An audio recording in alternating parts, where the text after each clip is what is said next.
पणजे पुलिसांनी एकल्याक rent bike प्रकरणात अटक केली। बोगस कागदपत्रां दिवन रेंट बायक घेवन तो गेल्ल्या कोल्हापूरच्या सद्दाम जमादार ह्या 32 वर्साच्या एका दादल्याक अटक केल्या। पुलिसांक म्हायती मेळटकीच पुलिसांनी ताका अटक करून ताचे कडल्यान 4 दुचाक्यो जप्त केल्यो।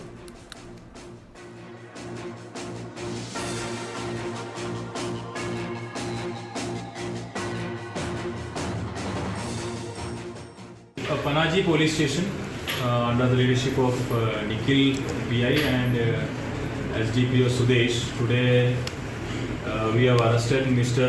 One Saddam, son of Kalbuddin Jamadar. Basically ये रहने वाला है कोल्हापुर का। He is actually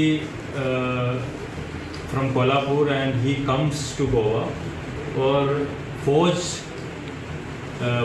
लाइसेंस और आईडी कार्ड्स दिखा के रेंडे बाइक शॉप से व्हीकल्स लेते थे and then after that he will go away from Goa with this vehicles एंड फिर अपना कोल्हापुर में जाके फेक आईडी बनाया OLX में ये बेचते थे। तो इनसे हमने अभी 5 व्हीकल रिकवर किया है।